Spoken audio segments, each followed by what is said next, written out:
Hello viewers, today I'm working on a 2016 BMW M235i, and this is equipped with the 3-liter inline 6 turbocharged N55 engine, and this is also equipped with the X-Drive all-wheel drive system. And today the customer's complaint is that there is a burning smell inside the cabin, and so I found out that the valve cover gasket was leaking. The valve cover was leaking on the passenger side here, and a bunch of oil was getting onto the exhaust manifold and on the oxygen sensors. And so today we're going to be replacing the valve cover along with the gasket.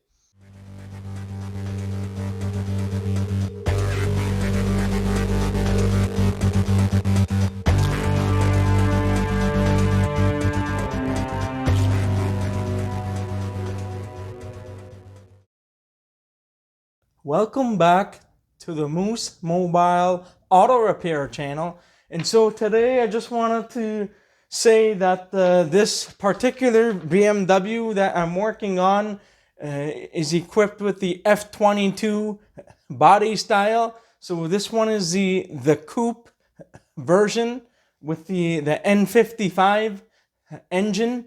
Now they also have the F23, which is the convertible or the cabriolet version. This has the removable rooftop on top, and so the one I'm working on has the F22 body style, and so there's gonna be some slight variations, and we are going to be replacing the valve cover. Not all N55 engines are exactly the same. They come in very slight different configurations. And so now my first advice is that to make sure that you buy the entire valve cover that comes with the gasket. And there's also a flange and two of the self-tap screws that you should also get as well. I will talk about that later on in the video. Just make sure that you get the valve cover directly from the BMW dealership, because you don't want to take any chances with the aftermarket parts, because this job, the book time is approximately 5 hours to do. So you want to make sure that you do this job once and you don't want to do it again. So now I'm going to be replacing the entire valve cover, because there's a built-in PCV valve that sometimes goes bad with time. So you want to make sure that you get the entire valve cover, because you don't want to do this job again, and this is all plastic. So you want to make sure you replace everything, and it comes with the bolts pre-installed, so you don't need to worry about the bolts, because the bolts, they come with the valve cover. So the first thing you want to do is to take off the plastic engine cover. I have already previously removed the engine cover off of the 3 tabs. So this, it comes out. Just make sure that you pull on one corner at a time, because you don't want to break it. So there's the three grommets here. We are going to try to get some access over here, because on some of the models you will not be able to get access to the very end of the valve cover here. So there's no room. So on some of the models you may have to remove some pieces of the COWL here in order to gain access. So I'm going to start off by removing some of the bolts and the clips here to make myself some room. We're just going to remove the insulation here, the rubber piece. See if we can get this out of the way.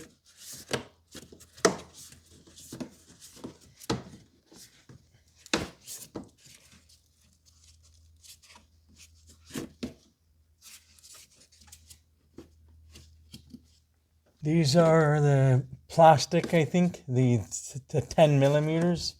So this it just comes off like that. We'll be able to get that out of the way to make some room. And to set that aside. There's just a hose here, I think, or a wire connection that's hiding under here, so we need to get that out of the way so I can take the insulation out of the way. Well, now I'm probably have to get this protective rubber out of the way. We probably have to take this off. There's there are some pieces here for the COWL to get this out of the way, so we're able to make ourselves some room. So now you need to remove the protective plastic, the cover that's inside here, and to take it out, and you will be able to reveal the E18 TORX bolt. So we're able to get this the stabilizer bar out of the way. We may need to remove the entire thing, but we'll see. I'm just going along with this job as I'm seeing it. So I'm just trying to see on what needs to be taken apart and what doesn't. So we are going to take this bolt off.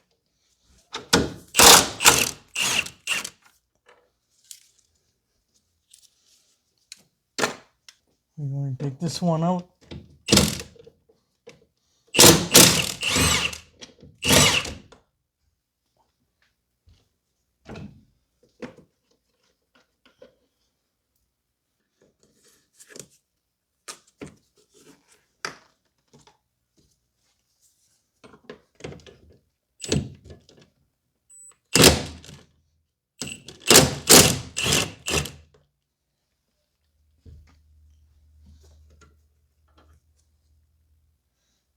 So now we're going to remove these plastic bolts, but it looks like it's already loose.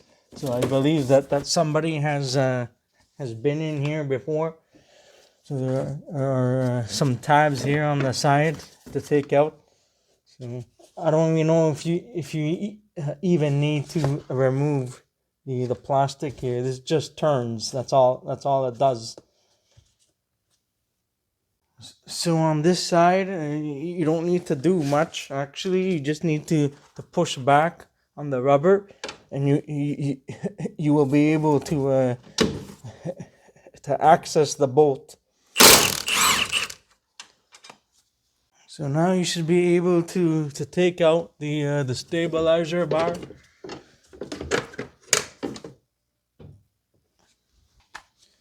So now there are some 10 millimeter bolts for this housing.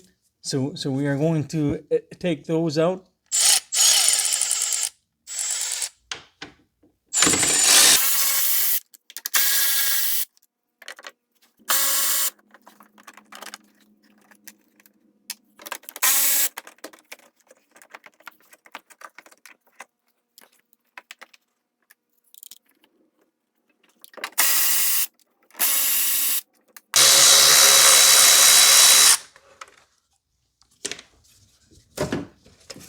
You should be able to remove the plastic piece.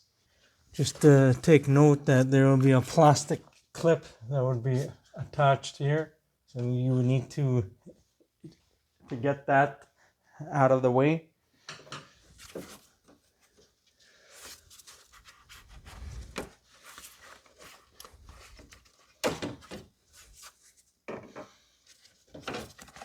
This comes out, and should be able to take out the plastic COWL piece. Now we are going to bring back our focus here. Now we're able to remove the, I guess I don't know on what you call this, like not exactly a styrofoam, but like a rubber insulation piece for the fuel line stuff and all of that. So you can get that out of the way now easily, and now we have some room over here now to work with. So now we're just going to start disconnecting a bunch of things here. So there's a lot of electrical connections and stuff. So we're just gonna do one thing at a time. So we're gonna start with this. There's this has to do with there's an electrical connection with this one here. So you need to get that out of the way and set that aside. There's the two tabs. You push on the two tabs, so that comes off. And then there's the E6 TORX for this flange gasket. So we are going to take that off. So there's the two E6 TORX bolts that are not reusable. So you just gotta make sure that you get the new flange gasket and new of the two of the self tap E6 bolts or screws, because they are not reusable. They are one-time use only.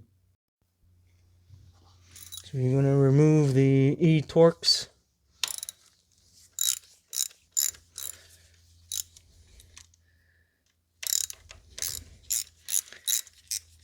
It's a stupid design that the BMW did for this. I'm not sure why, but they like this. They like doing the planned obsolescence stuff. So this gasket, you should be able to take it out after. If it's stuck, you may need to pry slightly underneath to get it out. So you can pry here to get it out. I don't think it's going to matter anyways, because this valve cover is going to be replaced anyway. So this is a one-time use gasket. So do not reuse these. Always replace it with a new one. So now we're going to start removing the ignition coils. So to carefully pull up on the tab to remove the connector out of the way.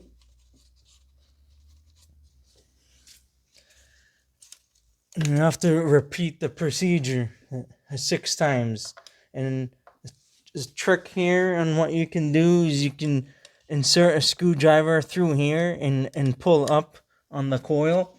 We will have to remove this plastic piece out of the way first, because it's getting in the way, and that has to come off. So we need to carefully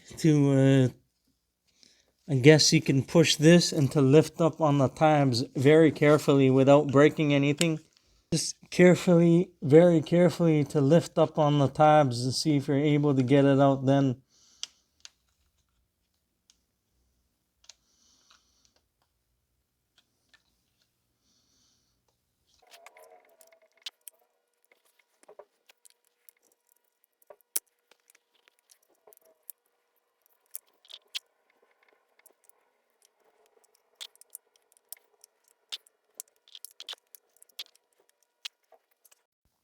I forgot to mention that there's also a plastic piece at the bottom that I did not see, so that's how I know that something was off. So I need to push on the tab at the bottom here. And this doesn't allow me to push in to release the tabs for some reason. And you're able to get it out now. I didn't pay attention to that earlier, so I broke off one tab, unfortunately, but I should still be okay regardless. It will still hold anyways. Just the one small tab is broke, so there's one at the bottom here. You need to make sure that you push back on that. So I have two tabs here and one here, so it should still be fine. BMW's plastic garbage as per usual. So we are going to continue now to remove the rest of the stuff out of the way. So we are going to continue to remove the ignition coils now out of the way. So you can just insert a screwdriver in between to get it out carefully. You should be able to get the ignition coil out. So do the same for the rest, the remainder of the 5.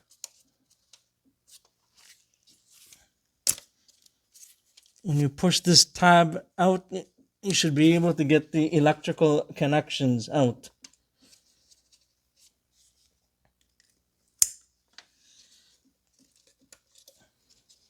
Get that out of the way.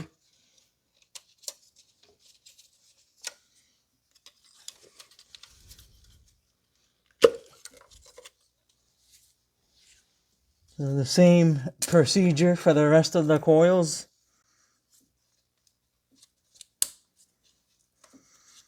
Push up on the tab and to get them out.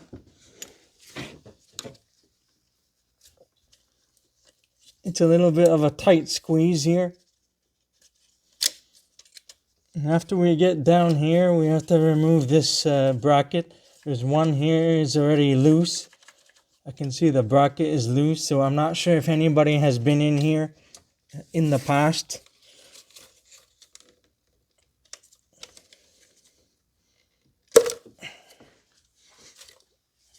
Let's see the third one and the fourth one.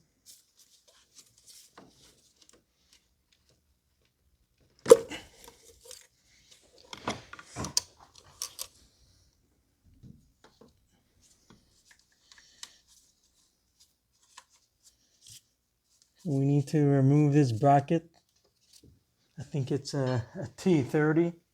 We will need to get this out of the way, off of the bracket, so I can get the TORX bolt out to get this bracket out of the way. This is a T30, I believe.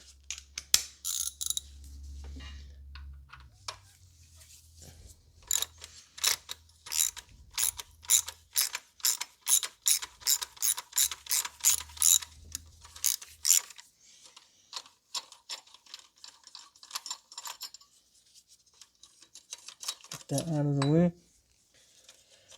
We'll need to disconnect the electrical connections. There's a tab, plastic tab here that you need to push up so you're able to get the connectors out.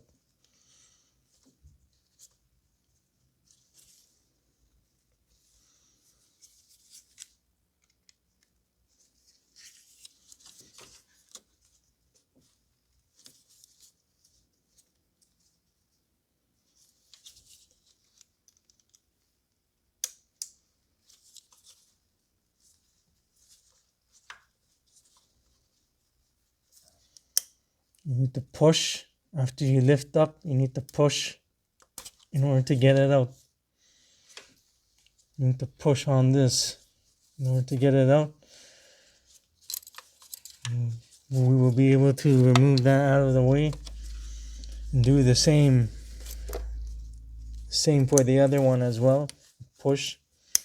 You should be able to get it out after that.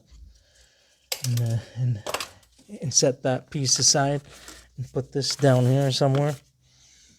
And we have access to the coil. This wire, we're just going to leave it hanging there. So we're just going to continue to remove the rest of the ignition coils. Last two.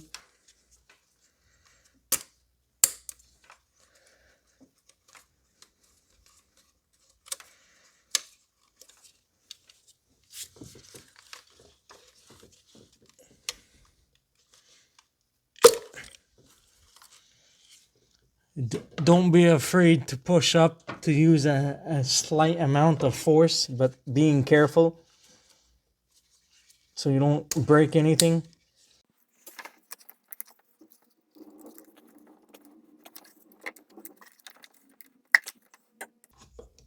So now we got all of the ignition coils out of the way, and now we still need to get some of the connections, electrical wiring connections out of here. So there's a TORX bolts holding them on, so we need to get that out of the way, and then later we need to remove and disconnect the fuel lines afterwards. We are going to remove the electrical connections, the holder tab. We're going to remove the TORX screw. It's a T20 TORX.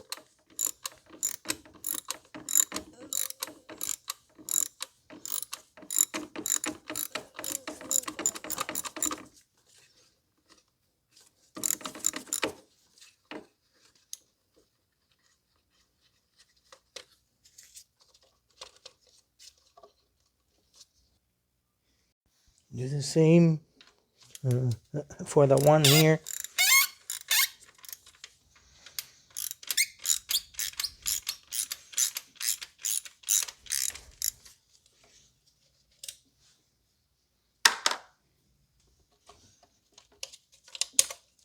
And it should be able to come free, be able to get it out of the way.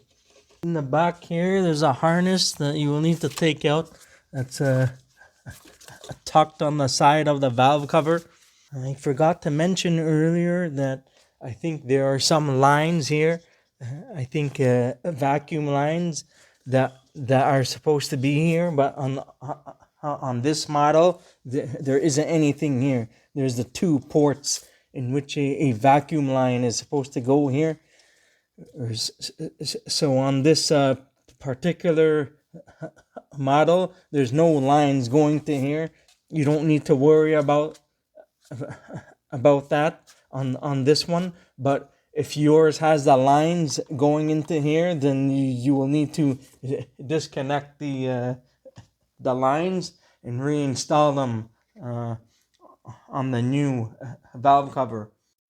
So over here you see the two ports there. So there isn't anything connected to it on this particular one, so I don't need to worry about it.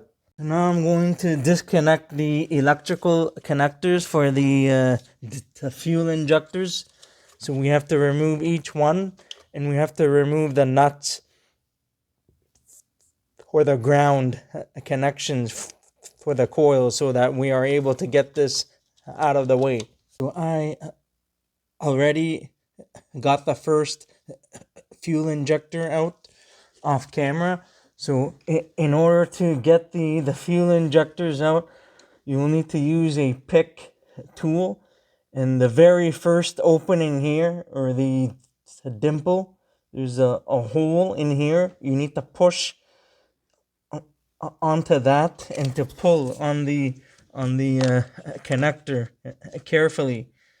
And so it's hard to show you on camera, but when you place the pick inside there and pull on the connector carefully, then you will be able to get it out. So you may not be able to see it, but I'll place the pick, I'll push it inside, and I would need to wiggle the connector. Now if you're having a hard time trying to get it out, you can push back on the tab on where you place the pick in the hole, there's a tab that you can carefully to lift up on top, and then you would be able to get the connector out. If it doesn't work, putting it through the hole, then you can lift gently on the tab and to wiggle the connector of the fuel injector, and you should be able to get it out then if you're having a hard time.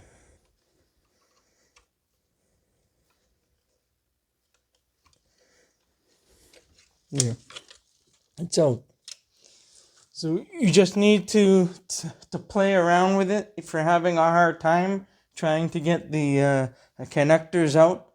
So either way, you can place the pick inside on the top of the opening through here, or you can push back on the tab. I know that people are having a hard time trying to get the fuel injector connector out. So this one is taken out now. So I'll show you again. There's a hole inside here. So usually you would place the pick through the hole, and if that does not work, then you would need to push carefully on the tab to push back on the tab as you are trying to wiggle the connector, the wiring for the fuel injector connector. I'm just saying this multiple times because I know that some people, they've had problems trying to get the connector out, and I just wanted to clarify that.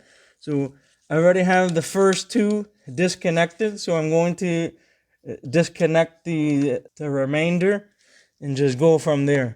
So now we're going to remove the three of the 8mm nuts for the ground connections.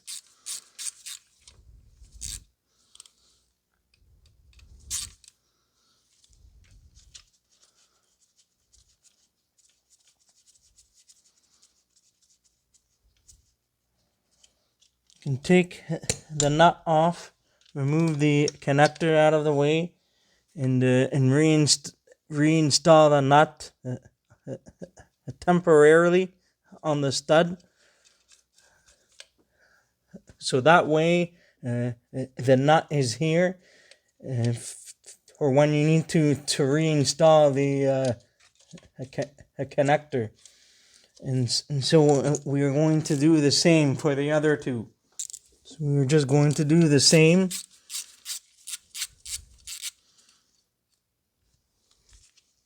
For the other two.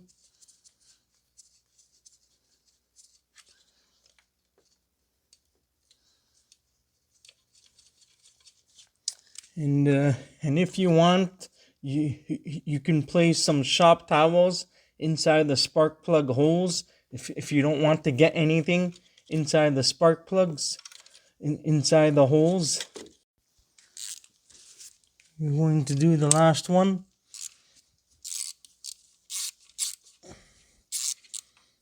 These nuts are not on too tight, so when it comes to reinstalling these, you don't need to tighten them down too much. So now you should be able to get the entire wiring harness out of the way, and you have some room to you will have room to get the valve cover off afterwards. And what's next? There's still the wiring, the wire loom stuff on the side of the valve cover. So we need to get that off out of there. And then later we are going to disconnect all of the fuel lines. So there's a T25 I'm not able to get here, so I probably have to use a smaller TORX bit. So I switched to a 1/4 inch ratchet with a 1/4 inch bit. This is a T25.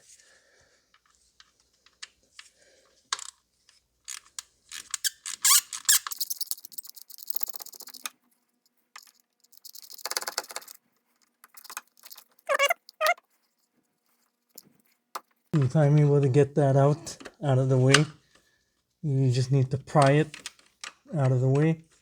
You should be able to get it off then.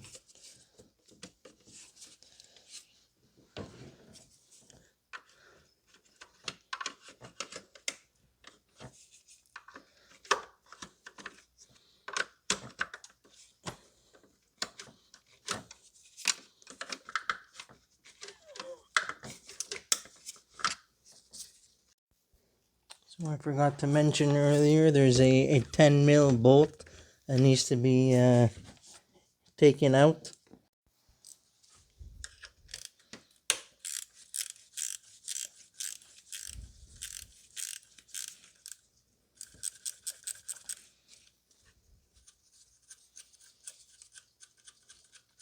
I'm not going to disconnect the fuel lines just yet because still need to make sure that I have I remove those 3 TORX bolts at the back of the valve cover. And then later I'm going to disconnect the fuel lines afterwards. There is a T25 TORX on the bracket holder. So we're going to take that off.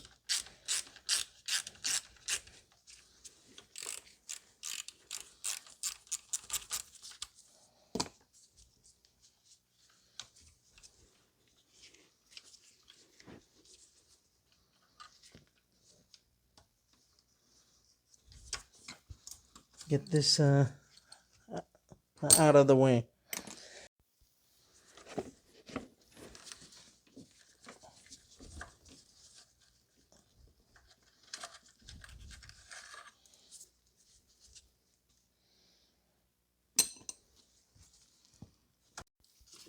So at the moment I push the harness out of the way.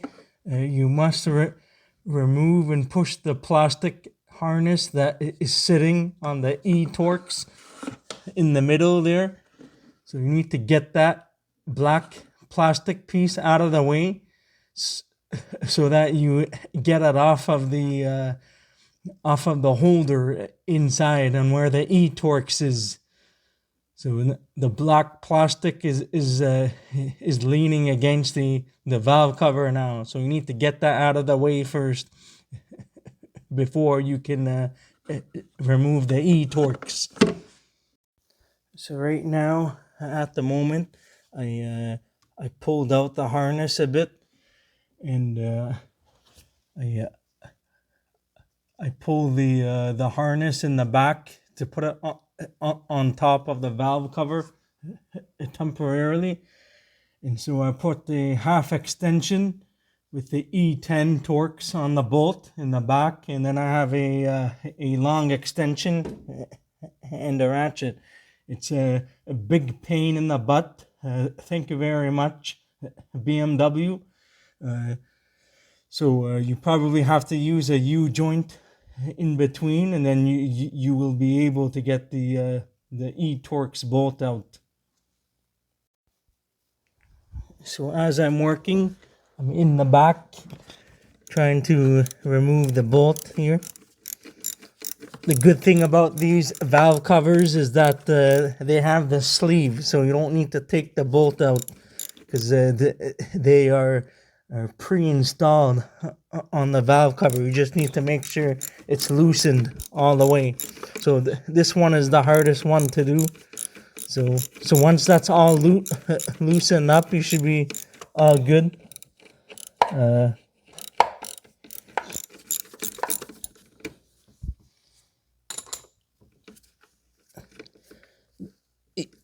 You may need to this is all loose now in the back. So the issue is you may need to play around with the wiring harness in the back and to move it.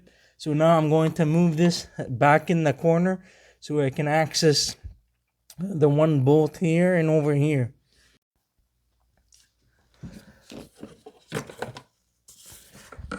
So now I loosened that one, so I'm just going to move the harness back down so I can access the other one, just to make things easier.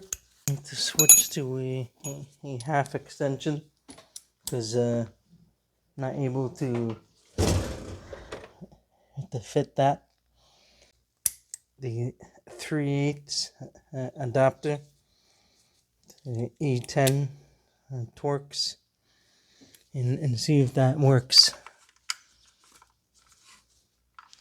I have like a slim profile ratchet. There you go.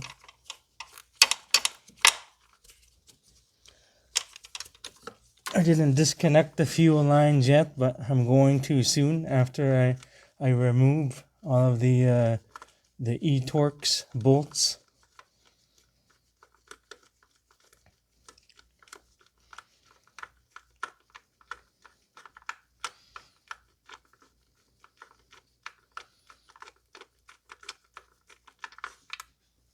So that's two, and then there's the one that's in the corner. There's the one that's in the corner.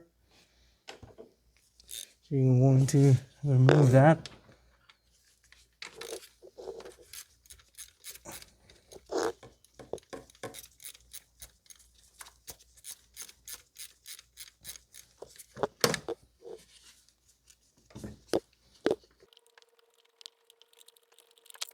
So that's that, and now we're just gonna proceed to remove the rest of the bolts. I believe there's a total of 24 bolts. So we're going to loosen all of them up, and then just go from there, and then we are going to remove the fuel lines after. So we're gonna remove all of the TORX bolts.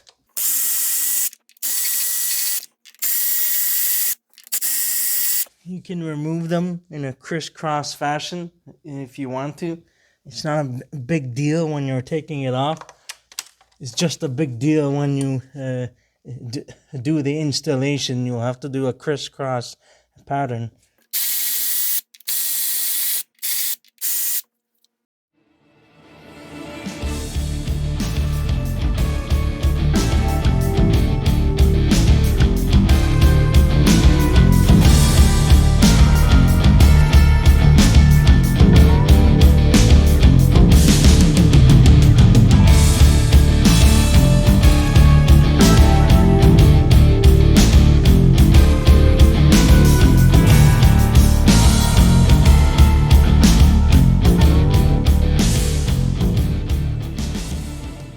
So now I'm going to open up the fuel line. Now on this particular model engine, they don't have the fitting on the other end of the fuel rail. So I'm going to have to disconnect the fuel rail from here, and I think there are 4 of the mounting bolts that's holding the fuel rail in place, and then we are going to disconnect the ones for the individual cylinders afterwards. So this car has been sitting overnight, so you don't need to depressurize the fuel system or anything like that, because by the time that the vehicle has been sitting for hours and hours, there's no need to depressurize the fuel system. So by the time the car has been sitting, the fuel system would have settled, so you don't need to worry about that. So this is a 17 millimeter. You can place a rag in here so it doesn't spray on you. So you can use like a flare nut wrench, or you can use a wrench that's like this. These types of wrenches are better so you don't round off the fitting. So you want to place it here, and just to slowly to crack it open.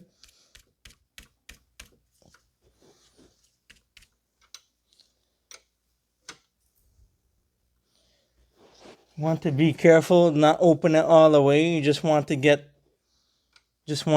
open it up slowly. And you can place a rag if you want. There's only a tiny amount of fuel that came out, so there's not much, because the car has been sitting for an extended period of time.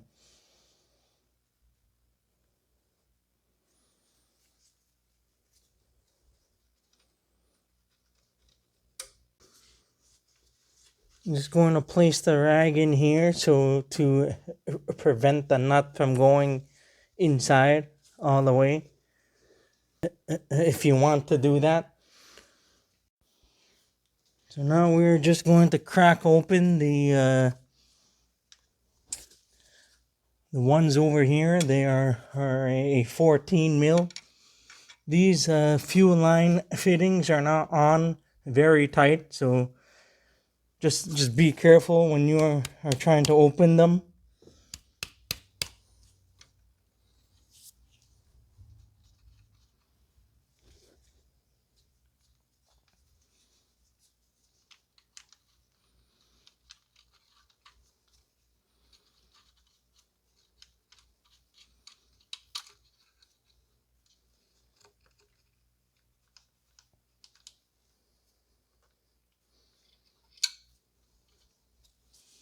So for now, I'm just going to crack them all open.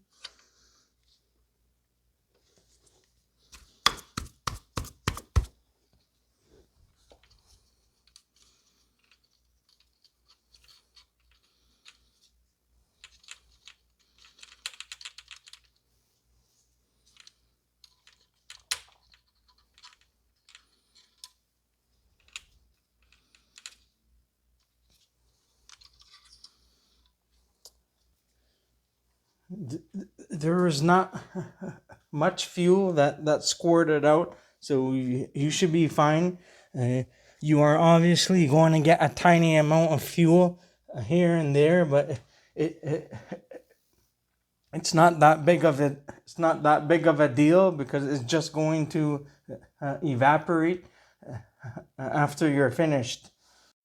So now I'm going to open the remainder of the lines.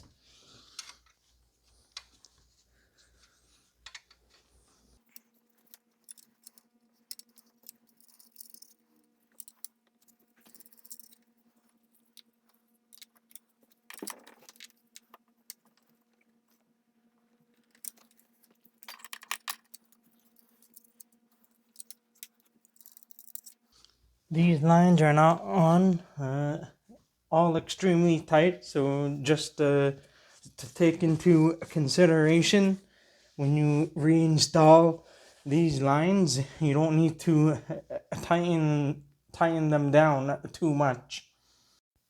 So now there are I believe a total of 4 11 millimeter bolts that's holding the fuel rail in place. You need to get this harness out of the way in order to take the bolts out.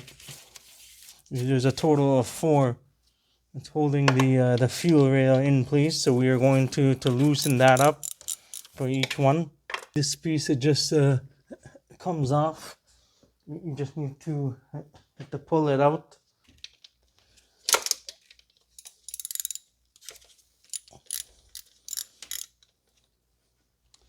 Same with this one.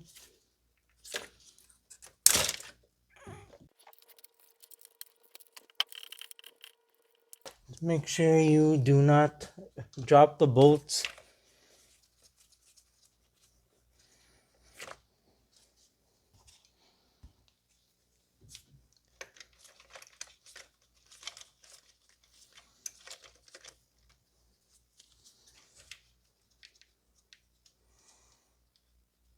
And then hopefully after we get these bolts out, and then we're able to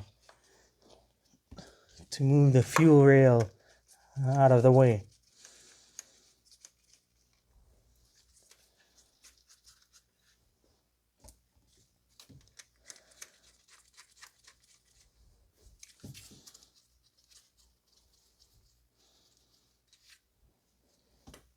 So those are the 4 bolts. You should be able to get the fuel rail out of the way. Get it out of there. Just need to lift up and you should be able to get it out. Get the line out of its place. And then you can lift up on the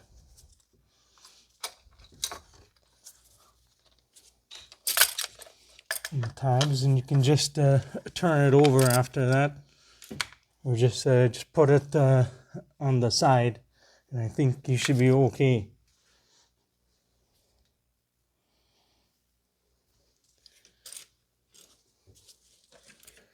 I'm just going to put this on its side here, and then that's it.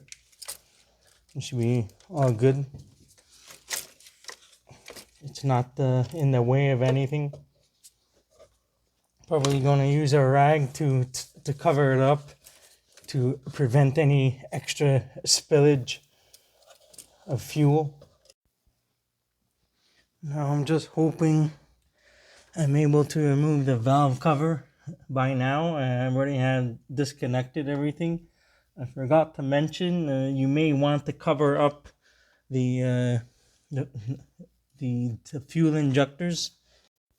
So I forgot to mention there is 1 bolt hiding here, so make sure that you don't forget that TORX bolt, otherwise you won't be able to get the valve cover off.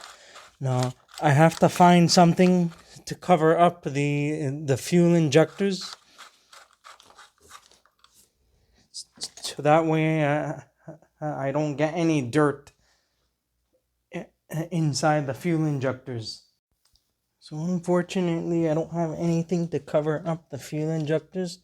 I really wanted to put something, but I don't have anything. And even tape, it doesn't work because it just comes off. So I'm just going to go ahead and remove the valve cover. Hopefully it's going to come off easy. If it doesn't come off easy, you can pry in between in the back here if you're not able to get it out. You can use a pry bar if you're having a hard time trying to get the valve cover out. You can use a pry bar or something to pry against here if you want. In between to get the valve cover out.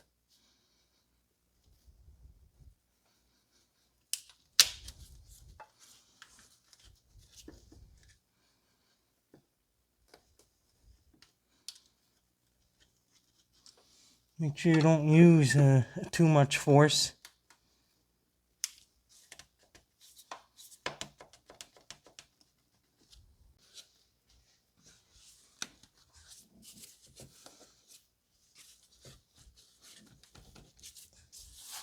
And you just need to give it like a few shakes and hopefully it should come out.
I went back to loosen up the bolts a little bit more to see if the valve cover is willing to cooperate. So I'm just giving it a few shakes. I'm just trying to get it out. I may need to loosen the bolts at the bottom here just to see what's going on. So you may need to routinely to go back to the bolts to loosen it up to get the valve cover completely free if it does not come out easily. So I kept on pushing up and wiggling the valve cover. Just need to be extremely patient with it, and meanwhile to go through all of the bolts to make sure all of the bolts are routinely loosened up so you don't damage anything. So you should be able to remove the valve cover. Well, this still does not cooperate. You may need to go back to loosen up on whatever bolt is not loosened all the way, and particularly the three in the back. You may need to routinely to go back to get the valve cover off. This one, I feel, anytime you feel any kind of resistance of some sort, then you need to go back and loosen up the bolt on where you feel the resistance. Earlier I felt that something here was not loosened up, so I went back to loosen the bolts up a tiny bit more. And now I'm here, I feel resistance here, so now I'm going back here to make sure all of the bolts are loosened up. I already did the back two. I already did the back two off camera. I just dropped my extension.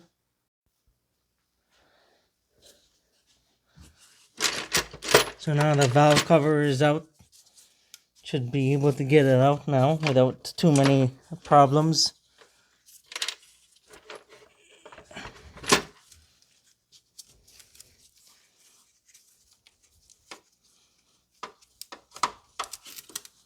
Trying to tuck in the PCV hose because it's in the way.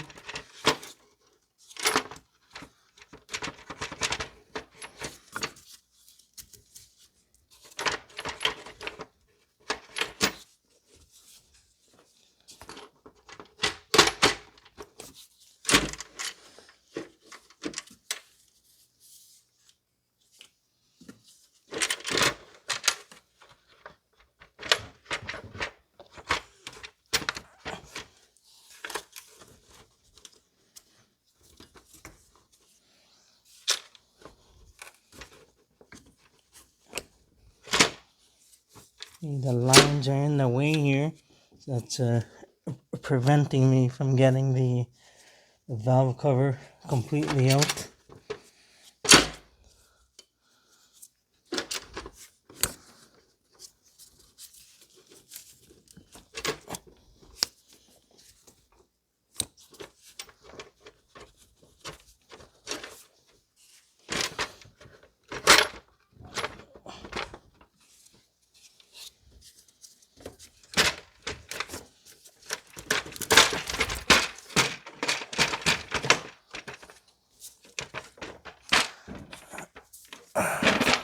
There you go, now it's all out.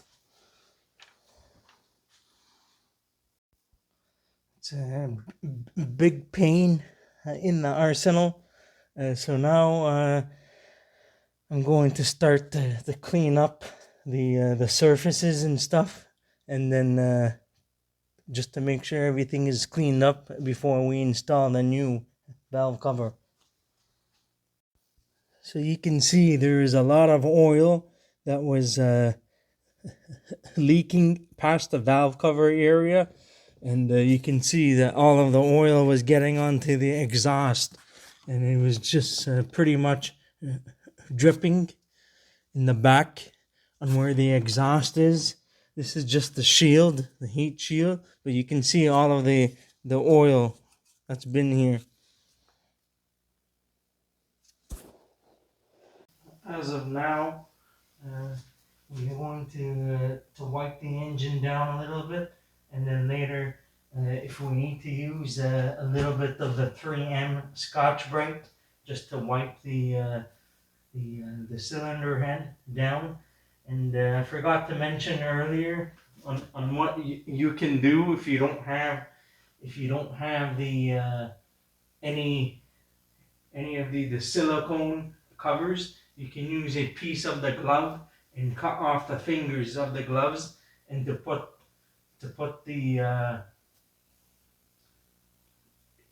the latex gloves, the fingers in each of the individual fuel injectors. I only did it for the first two. I'm going to do it for the rest. I was supposed to do that before I remove the valve cover. It's just a precaution so you don't get any dirt inside the fuel injectors. So as I said earlier, you can just use a piece of the gloves and just to cut off the fingers. So I just place the individual gloves of the fingers on the fuel injectors. So this is the old valve cover. You can see the gasket kind of almost.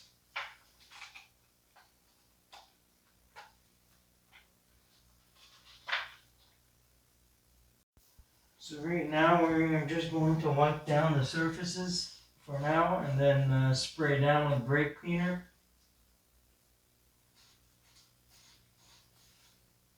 Get all the dirt out of the way and clean the surfaces. And spray some brake cleaner on the rag. And spray some brake cleaner.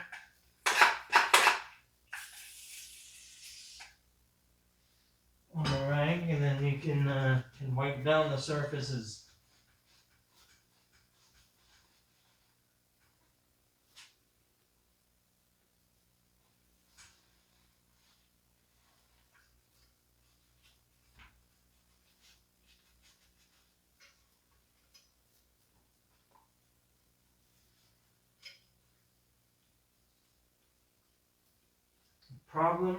The reason why I don't like to use this is because it comes off and it will get inside the engine. So I don't like using this stuff. So if you don't want to, it's not that big of a deal. Just be careful to not get any dirt inside the fuel injectors. So now I have the 3M Scotch-Brite, which is safe for aluminum. So I'm just going to cut it down to size. And I can use this to clean the any imperfections.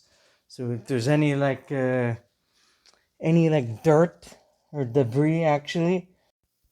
So I'm going to use this to clean any debris or dirt, any heavy buildup of debris or dirt, and use that to clean the surface area. The areas in which it's already clean, you don't need to use the Scotch-Brite on that, just on the heavy buildup.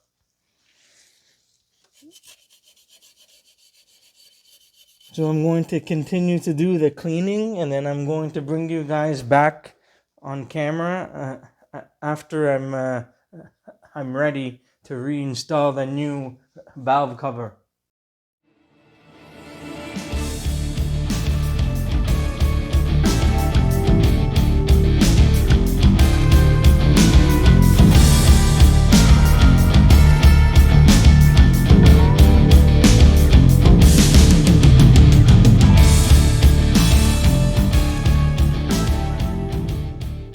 So now we are almost ready to install the valve cover.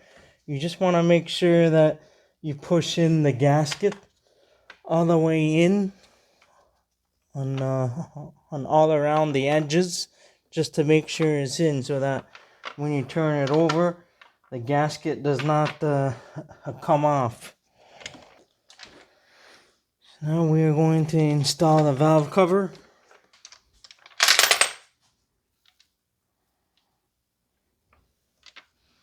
Want to be very careful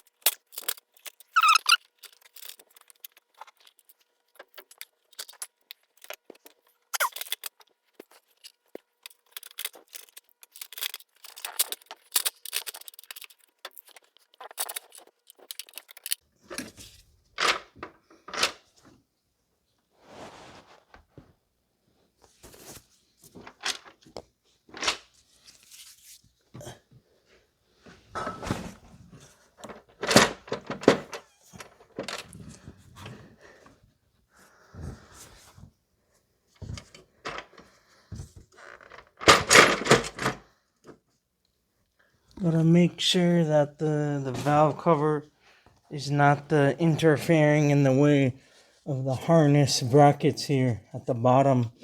So that is what was preventing it from being seated in all the way. So before you start tightening up any bolts, make sure it's in properly and have a look all around to make sure that the rubber gasket did not roll over. The last thing you want to find out is that the gasket rolled over and there's a leak. So you probably want to use a mirror of some sort and to go all around just to double check that the gasket did not roll over before you start tightening up the bolts. So usually on what I do, I use a mirror. And I just go all around the valve cover to make sure that I didn't roll over the gasket. So you go all across just to make sure that the gasket is seated in properly, and then you should be all good to go. So now I'm just going to tighten everything down by hand on each of the corners, just to make sure that the bolts they thread in. So I'm just going to do that. I'm not going to show everything on camera because that's going to be extremely boring. So after I tighten everything up by hand first, and then I'm just going to snug each of the bolts, and then after I'm going to torque the bolts.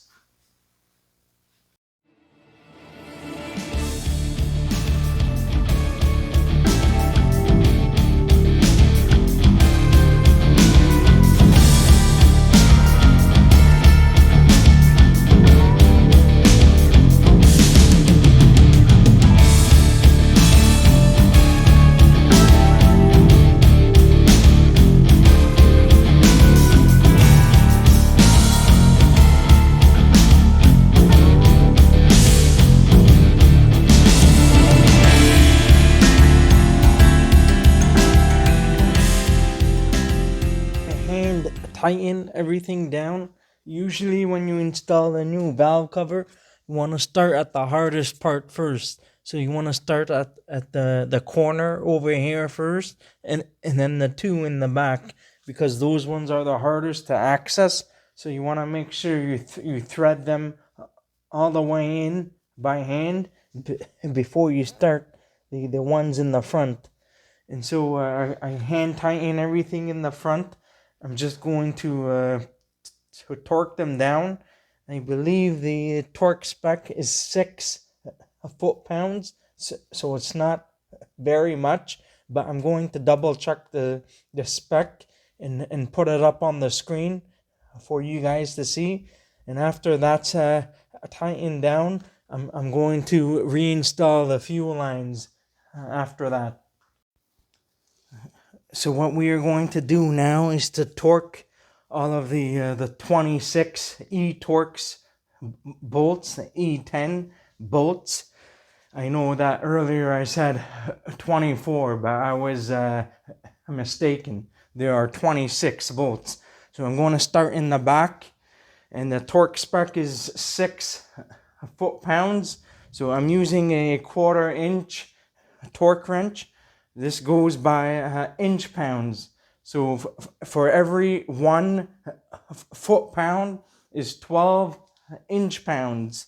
And so it's going to be 12 times 6, so 72 inch pounds. So it's best to hand tighten all of the bolts evenly by hand first.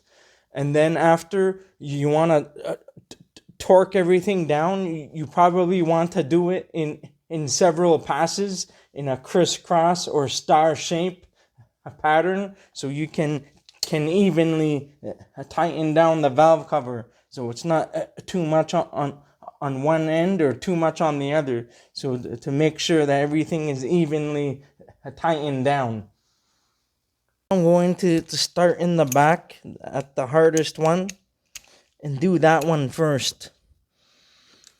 And then we are going to proceed over here.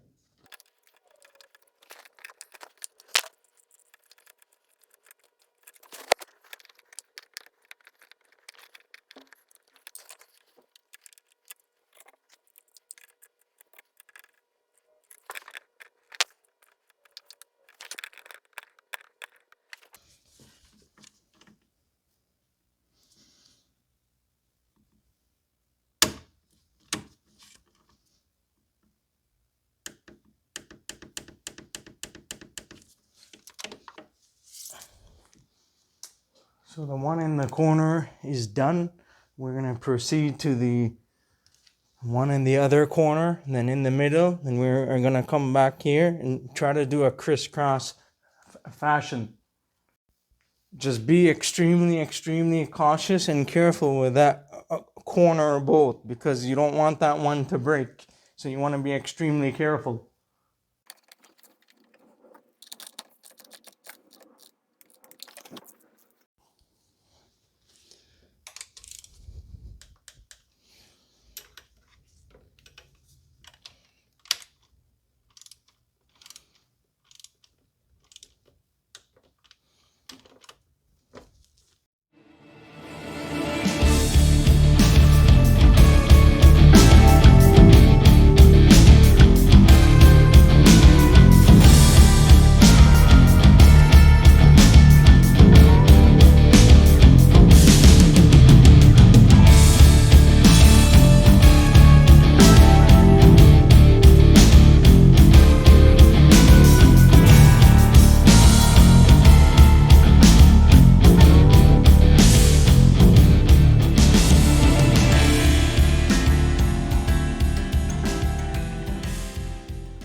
So once you're done tightening everything down, you probably want to go back again and retighten all of the bolts once again, just to verify that everything has been torqued properly. And then we will proceed to put back the fuel lines. So once you're done torquing everything, you can bring back the harness. The wiring harness, I shoved it down there. That's how I was able to get room to do the bolts in the back. So it makes it a lot easier when you put the harness. You tuck the harness in all the way. So now I just need to bring it back up and reinstall everything back. There's a bracket on where the heat shields are at the bottom, so make sure you tuck the wiring back in. And basically, when you tuck this back in, it should line up on the side here, and you can put the TORX bolt back in.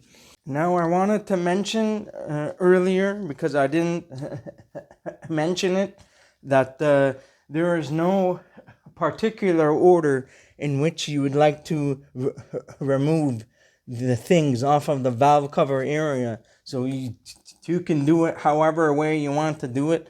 I worked my way through as I was doing the job, because this is my first valve cover on the N55 engines.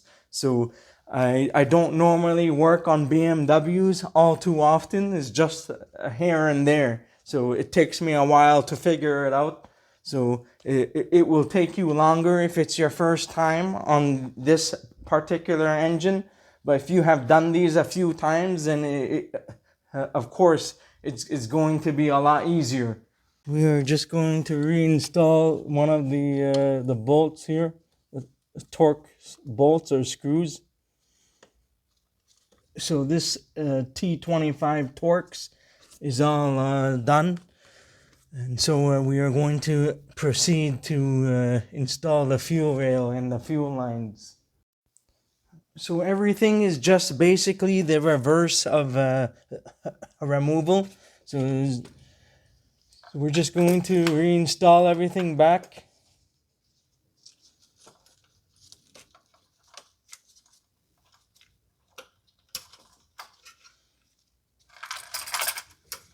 Trying to get everything in place.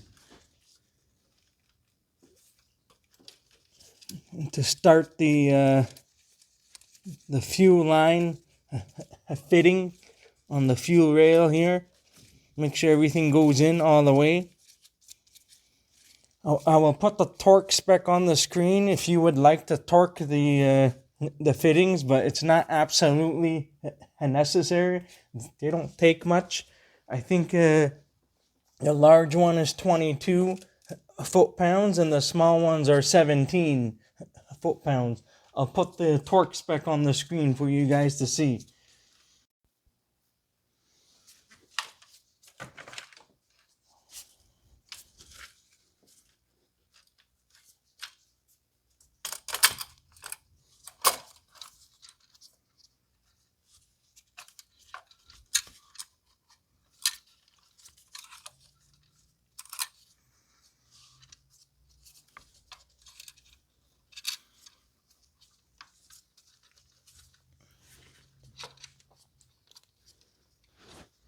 So you want to make sure that you install all of the fittings hand tight first before you bolt on the fuel rail.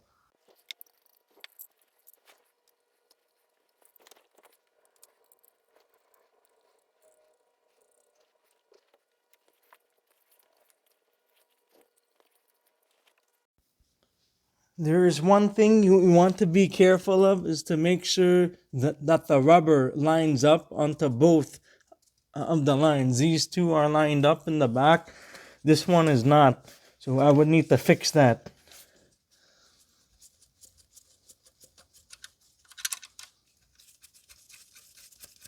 To loosen that up.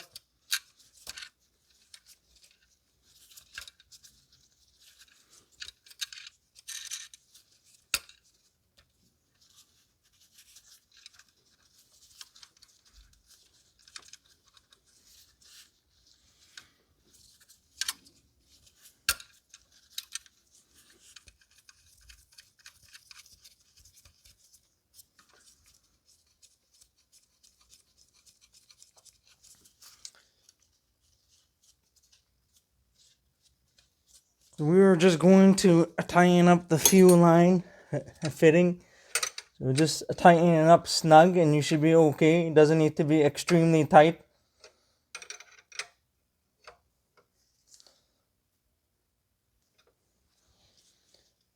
And then later we're going to put in the mounting bolts and we are going to tighten up the small ones now.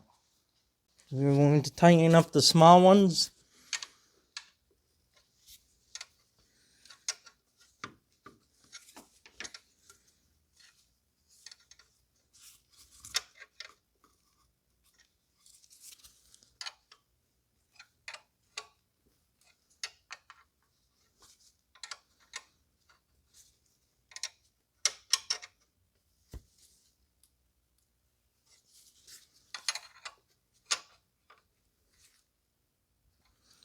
Alternatively, if you want to use a crow's foot to put one in there and to use a torque wrench, you can. But in my case, I'm just going to tighten up the lines snug and that should be fine.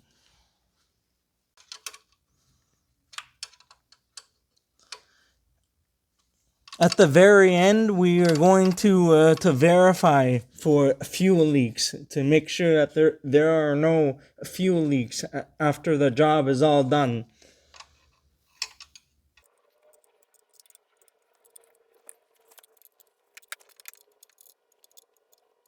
If you want, you can just go around again just to be sure it's tight, and then you should be all good to go.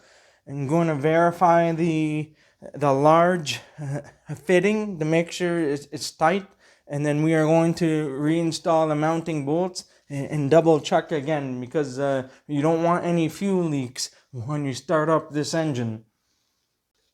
Now we're going to install the mounting bolts for the fuel rail.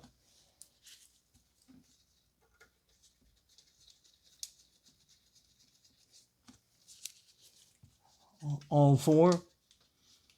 And I said earlier that depending on your N55 engine, you may have a different style fuel rail. I've seen a majority of them, they have the fittings on both ends for the small lines. And so you may not need to open this up. But on this particular one, I had to open it up. So it's going to vary depending on your engine.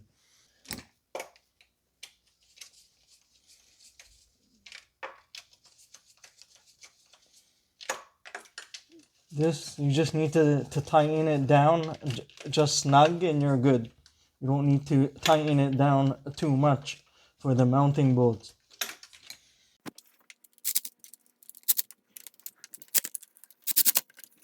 If you want, you can go through again just to make sure the mounting bolts are nice and tight.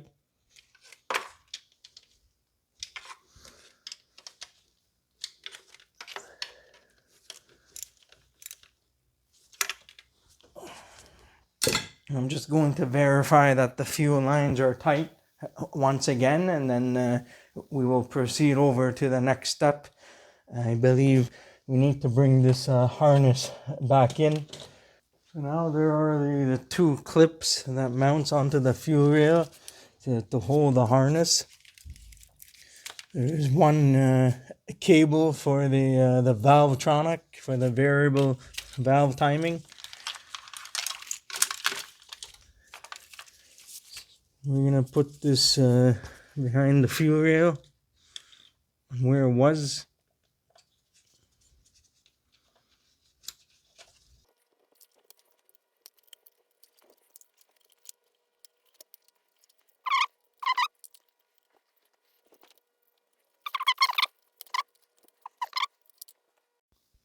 The customer wanted I think the customer wanted me to do the spark plugs on this, so I may as well do them now before I put everything all back together. But we are going to see, because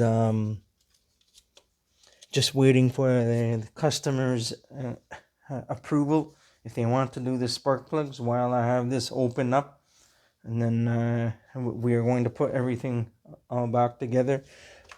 And then the small things we'll just, if they're not placed properly, we'll try to fix it up later in the video. The small things like this, just to make sure that everything is back to where it was. So now we're just going to install the flange gasket for the valvetronic. This is the new one. I'll be posting all of the part numbers for everything in the description and in the comments. So we're gonna install the flange. It's this side up. Make sure you don't install it upside down. So here's the old one. It's a one-time use. So make sure that if you want, you may need to put a little bit of dielectric grease or engine oil if you want to put it here so that it slides in easily. So I put a little bit of dielectric grease at the bottom and on the top as well. So this should be able to slide in easily. Make sure it's lined up in between the two of the mounting holes. And it's okay if you get dielectric grease in the connector. That's absolutely fine, because this is safe for electrical connectors. And now we're just going to install the two of the self-tap bolts in here. The new bolts. They are non reusable. We're just going to install the two of the self-tap bolts. You'll need to tighten them down until they are flush.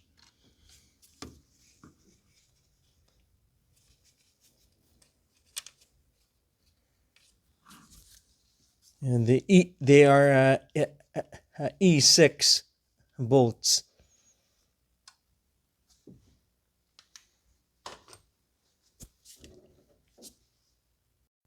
So we're going to tighten down the bolts. You just need to tighten them down snug. You don't need to tighten them down all too much. They are small bolts.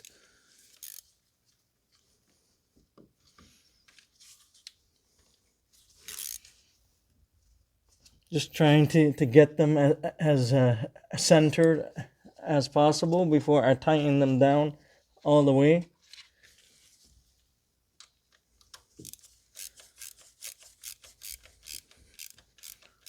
Until it's flush, then you stop.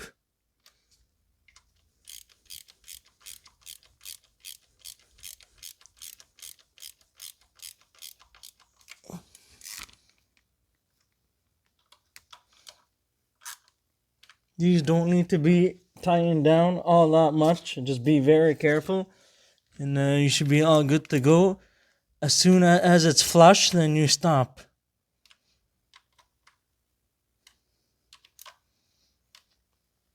We'll install the connector for this after we're all finished, and then we are going to proceed to install the wiring harness.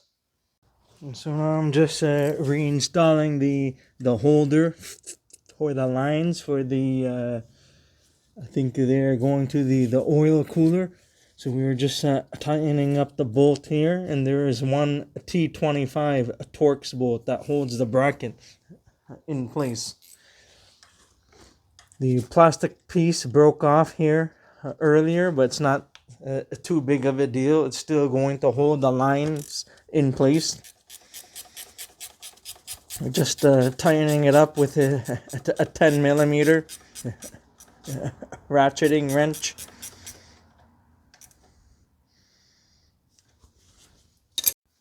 And I install the bracket. It's a T25 for the bracket. And then the plastic holder comes separately. And it mounts into here.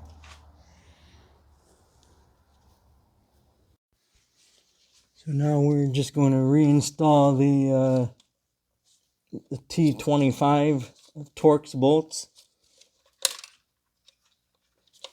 Now, because this is a new valve cover, you may feel a little bit of resistance from inside the valve cover, and that's totally normal because the valve cover is new, and these bolts are basically self-tap bolts. So as long as you're careful, you should be fine.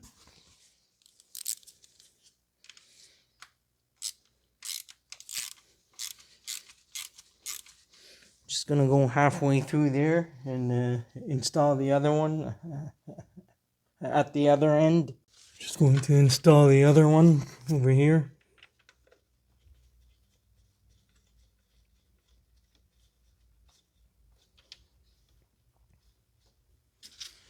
Make sure it's straight so you don't have any issues.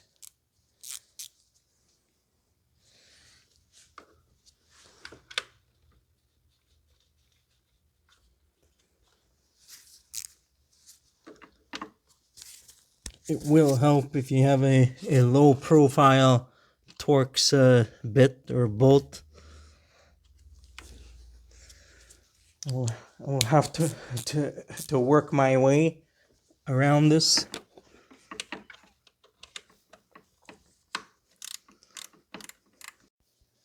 Just be really careful when you tighten down these bolts, because you don't want to break anything. Just take your time. You should be okay.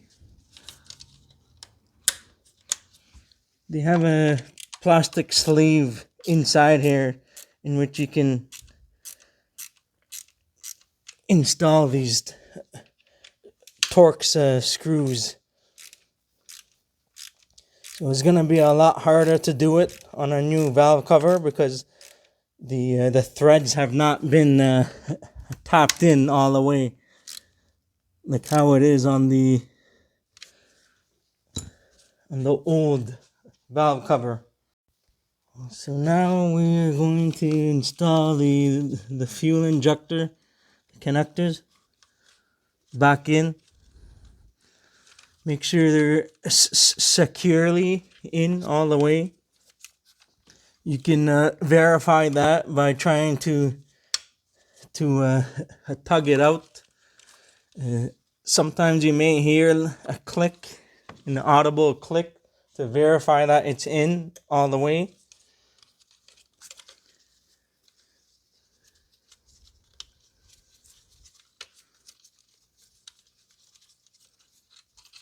Don't forget to reinstall the ground connections for the harness for each one as you are doing that.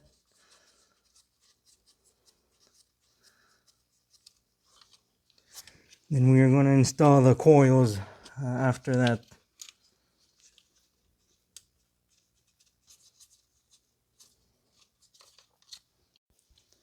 So the procedure is the same for the rest. Now we're just going to tighten up the 3 nuts, just snug. They don't need to be extremely tight. It's very small.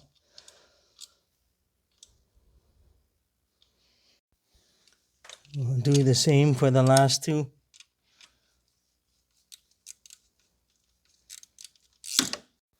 So for the ignition coils, I like to put a little bit of the dielectric grease. I'm using the super lube stuff. So we just take the coil like this, and you can put a little bit of the dielectric grease, insert it inside while this is still open.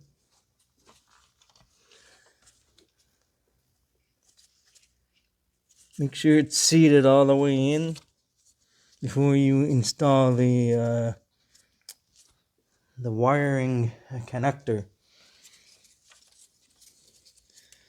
So you can put a little bit of dielectric grease if you want on the connector, but you don't have to. Usually when I do this, I like to install the connector and the coil all at the same time.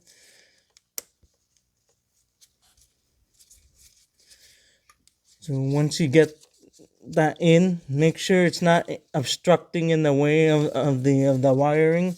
So they go in all at the same time. Push down, and you should be able to clip it in after that without any force. If you have to force it, then something is wrong. So you're just going to repeat the process with the remainder of the 5. Same exact thing. So insert the coil, insert the connector,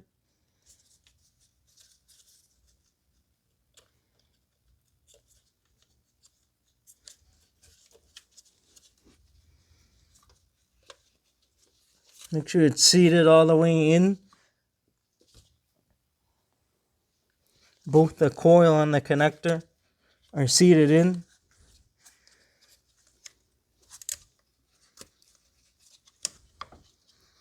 When you push the connector in, you will see that the plastic tab will start to close. That's how you know that you got it in properly. I'm just going to repeat the process now for the rest. I forgot to mention that to make sure that the coils are seated inside the grooves. There's a groove here, you can see. If you look closely, it needs to be in between the grooves. You can see as I move the coil, because it's possible to install this outside the groove. So you got to make sure that they are inside and not outside. What's left now is to reinstall the connector, the harness clip down here for the connectors.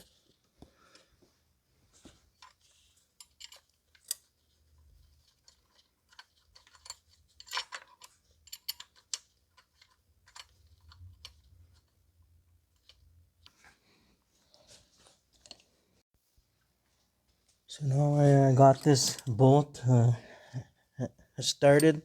So we are going to tighten it up.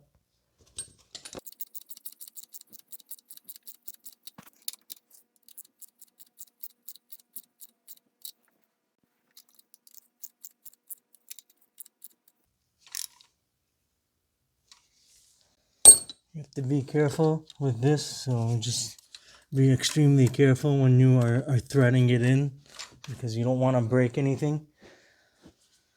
I'm going to tighten this down afterwards, so now I'm just going to install the connectors. Make sure they click. There's no way to mix these up, so they only go on one way. Blue with blue and gray with gray.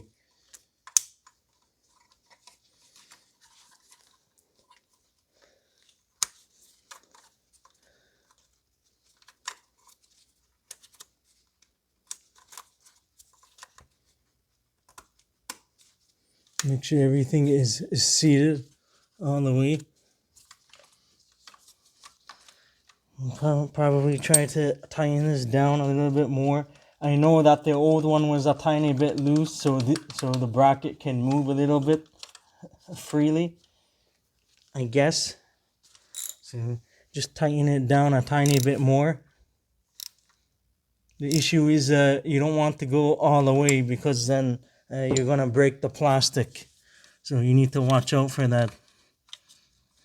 So you don't want to just go down until the screw bottoms out, and then you should be okay after that.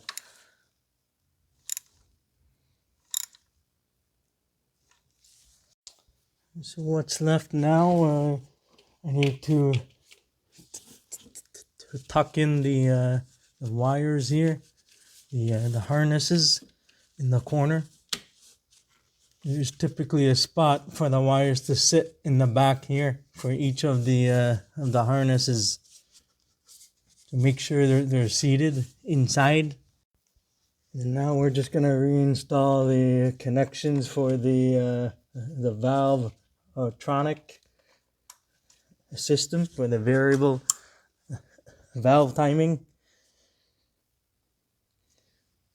And then we have the PCV hose that's still left to do, to put in. Still have the PCV hose here.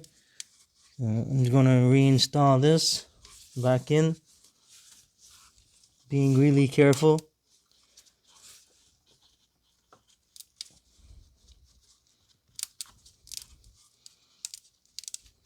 They get crunchy with age, so I don't want to replace it because it's not completely broken yet, and I don't want to keep on jacking up the repair bill for the customer. So I'm just gonna put a tiny amount of dielectric grease on the seal here, so that it will go in easily, so that next time you can get it out easily. So make sure the seal is not damaged in any way. Hopefully we'll be able to get that piece in. So we're going to reinstall it carefully. It should hold and clip in, and you should be all good to go. Earlier I broke the one tiny clip, but that's not a big deal. There's that main clip on top and at the bottom that's holding it the most, and there's one here. There's 3 clips, so it should still hold. So that should be okay. So now everything is all back together, except for all of the plastic pieces and stuff. I just want to verify that that everything works and the engine starts up okay, and there's no more oil leaks. So what I'm going to do is just to turn the ignition to on, but engine off, and On some cars, when you turn the ignition on, it primes the fuel system. And I know that on domestic vehicles, you can turn the ignition on but engine off, and you have to do that several times for 3 to 5 seconds to prime the fuel system. Now on some cars, you cannot prime the fuel system while the ignition is on. You will need to crank the engine over to prime the fuel system. The fuel pump runs when the engine is cranked over.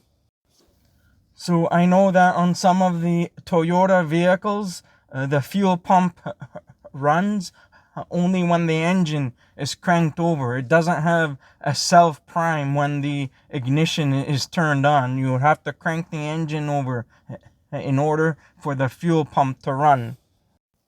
So now we're just going to turn the ignition off and turn it back on.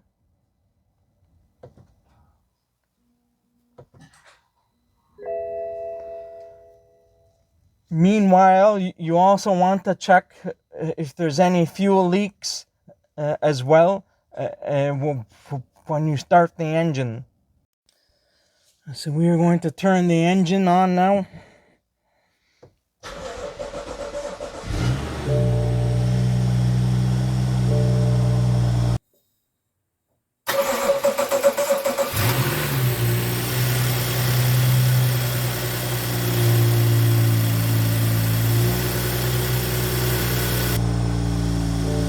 There's a lot of smoke coming out of the tailpipe, but that's okay. That's from the residue, from the spark plugs, from the penetrating oil.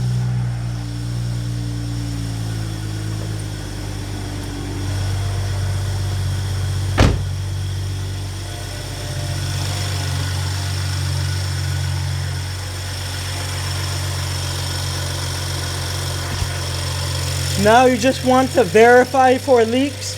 Make sure there's no fuel leaks. There isn't anything leaking. So just verify if there's any oil leaks around the valve cover. I sprayed some brake cleaner earlier to make sure there's no leaks, and you should be all good to go. Have a look at the corners. Have a look at the back of the corners. Make sure there isn't anything leaking, and you should be all good to go. I forgot to mention earlier that you need to transfer over the plastic pieces onto the new valve cover. So you'll need to take them out. This is a 13 millimeter. It's a 13. So this is for the to hold down the engine cover. So you just need to transfer it over to the new one. I'm gonna transfer it over.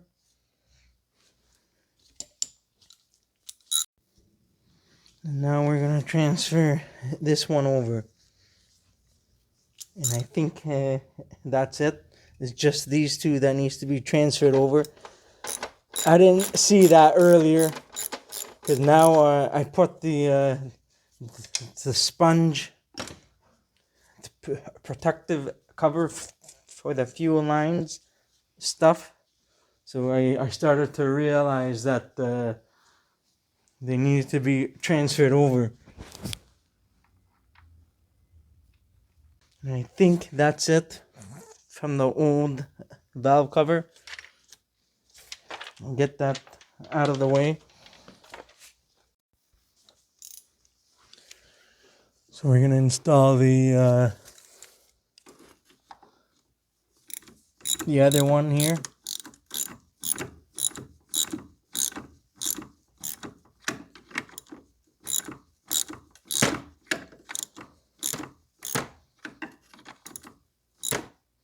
You stop until it bottoms out, and then you're good.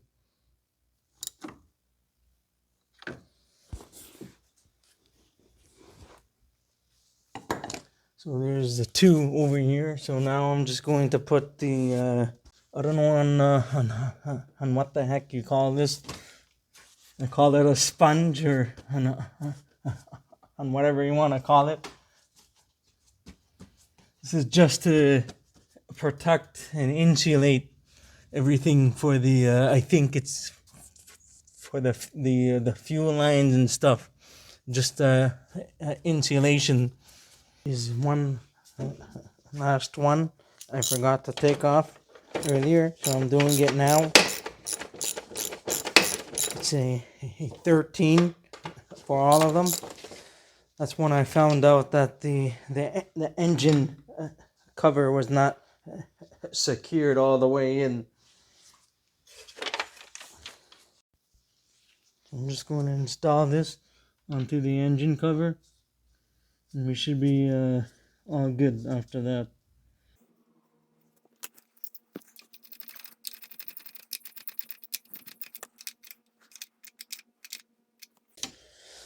That's good. Now we can install the engine cover now. For those of you guys who are wondering about the opening over here, for this particular engine, it does not use it. So there won't be any a connection going to there. I think it's part of the PCV or vacuum system. So I don't see anything connected there. So I'm just leaving it alone.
So that's it. Just verify for any leaks around the valve cover, just to make sure everything is okay, and then go for a road test, and then come back, verify for leaks again, and you may have to go for another road test and verify for leaks once again, just to make sure that everything is okay, and then you should be all good to go. That's it for today. If you enjoyed this video and found it helpful, please don't forget to give it a like, and please consider subscribing to my channel if you're not already a subscriber, and I'll see you guys in the next one. Have a good day and take care.